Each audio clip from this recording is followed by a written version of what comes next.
ദൈവനാമത്തിന് മഹത്വമുണ്ടാകട്ടെ. സഹോദരങ്ങളെ,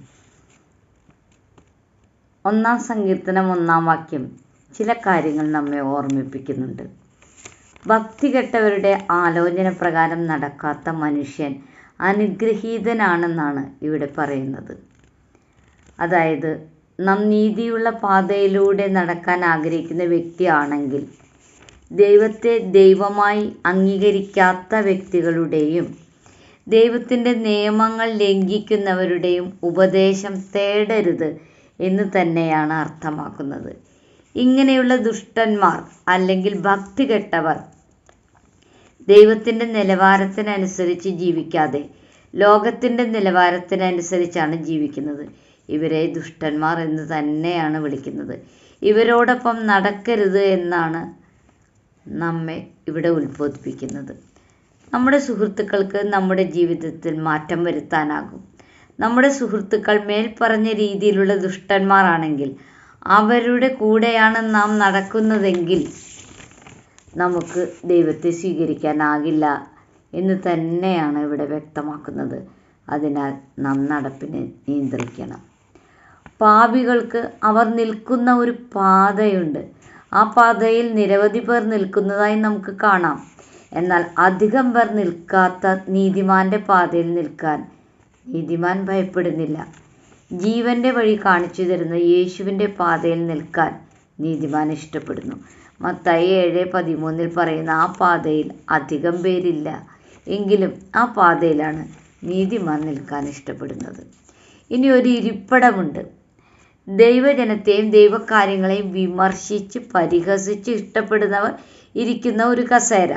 അതിലിരിക്കാൻ നീതിമാൻ എന്ന് വിളിക്കപ്പെടുന്ന വ്യക്തി ആഗ്രഹിക്കുന്നില്ല. ഈ ലോകത്തിൽ ജീവിക്കുന്ന വ്യക്തിക്ക് ദുഷ്ടന്മാരുടെ ഉപദേശം അനുസരിച്ച് നടക്കുക, അല്ലെങ്കിൽ പാപികളോട് വഴിയിൽ നിൽക്കുക, അല്ലെങ്കിൽ പരിഹാസികളുടെ കൂട്ടത്തിൽ ഇരിക്കുക, ഇതൊക്കെ ചെയ്യാം. ഇങ്ങനെയുള്ളവർക്ക് യഥാർത്ഥമായ സന്തോഷം കണ്ടെത്താനോ നിത്യജീവൻ പ്രാപിക്കാനോ കഴിയില്ല. നമ്മുടെ നടപ്പ്, നിൽപ്പ്, ഇരിപ്പ് ഇവ നാം നിയന്ത്രിക്കണം. ദുഷ്ടന്മാരുടെ ഉപദേശം നാം ശ്രദ്ധിക്കേണ്ടതില്ല. അവർ നമ്മുടെ മനസ്സിനെ സ്വാധീനിക്കാൻ നാം അനുവദിക്കരുത്. പാപിയുടെ പാതയിൽ നിന്ന് നമ്മുടെ പെരുമാറ്റം പാപകരമാക്കാൻ നാം അനുവദിക്കരുത്. അതനുവദിച്ചാൽ നിത്യജീവൻ നമുക്ക് നഷ്ടമാകും. ഇരിക്കാൻ സുഖകരമായ കസേരയിൽ ഇരിക്കാൻ നാം ഇഷ്ടപ്പെടുന്നു. അങ്ങനെയുള്ള കസേരയിൽ ഒരു കൂട്ടം ജനങ്ങൾ സുഖകരമായി ഇരിക്കുന്നതായി നാം കാണുന്നുണ്ട്. അവർ പാപത്തെ ആഘോഷിക്കുന്നു, നീതിയെ വെറുക്കുന്നു. അവരുടെ കൂട്ടത്തിൽ ഇരിക്കുക എന്നതിനർത്ഥം അവരുമായി സമയം ചെലവഴിച്ച് അതിൽ ആസ്വദിക്കുക എന്ന് തന്നെയാണ്. അവർക്ക് നിത്യജീവൻ നഷ്ടപ്പെടുമെന്ന് വ്യക്തമാണ്. അതുകൊണ്ട് ഈ 3 കാര്യങ്ങൾ നാം ഒഴിവാക്കേണ്ടിയിരിക്കുന്നു. അനുഗ്രഹീതനായ ഒരു മനുഷ്യൻ ചില കാര്യങ്ങൾ ചെയ്യുന്നില്ല. അവൻ നടക്കാത്തൊരു വഴിയുണ്ട്, അവൻ നിൽക്കാത്തൊരു പാതയുണ്ട്, അവൻ ഇരിക്കാത്ത ഒരു ഇരിപ്പിടവുമുണ്ട്. അവൻ മനഃപൂർവ്വം ദൈവത്തിൻ്റെ വഴികൾ തിരഞ്ഞെടുത്ത് അതിലൂടെ നടന്ന് ആനന്ദിക്കുന്നു. അവന് എവിടെ വേണമെങ്കിലും നിൽക്കാം. എന്നാൽ വഴിയും സത്യവും ജീവനുമായ യേശുവിൻ്റെ വഴിയിലാണ് അവൻ നിൽക്കുന്നത്. അവൻ്റെ ഇരിപ്പ് പരിഹസിക്കുന്നവരുടെ കൂട്ടത്തിലല്ല, പകരം ദൈവഹിതം അന്വേഷിച്ച് നടക്കുന്നവരുടെ കൂട്ടത്തിലാണ്. അതിനാൽ സഹോദരങ്ങളെ, ഒരു നേരം പോക്കിനായി നടക്കുകയോ നിൽക്കുകയോ ഇരിക്കുകയോ ചെയ്യരുത്. അതിനെല്ലാം വില വയ്ക്കണം.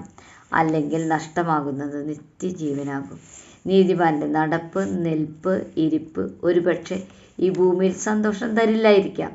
എന്നാൽ ശാശ്വതമായ സന്തോഷം അവനായി കാത്തിരിക്കുന്നു. അതിനാൽ നാം ഇവയെല്ലാം നിയന്ത്രിക്കണം. സങ്കീർത്തനം 1:1 നമുക്ക് കേൾക്കാം. ദുഷ്ടന്മാരുടെ ആലോചനയിൽ നടക്കാതെയും പാപികളുടെ പാതയിൽ നിൽക്കാതെയും പരിഹാസികളുടെ പീഠങ്ങളിൽ ഇരിക്കാതെയും ജീവിക്കുന്നവർ അനുഗ്രഹീതർ. ഈ അനുഗ്രഹിക്കപ്പെട്ടവരുടെ കൂട്ടത്തിൽ നാം പെടണമെങ്കിൽ ചിലയിടങ്ങളിൽ നാം നടക്കരുത്, നിൽക്കരുത്, ഇരിക്കരുത്. ഈ വചനങ്ങൾ സ്വീകരിക്കാൻ പരിശുദ്ധാത്മാവ് സഹായിക്കട്ടെ. ദൈവമേവരെയും സമൃദ്ധമായി അനുഗ്രഹിക്കട്ടെ.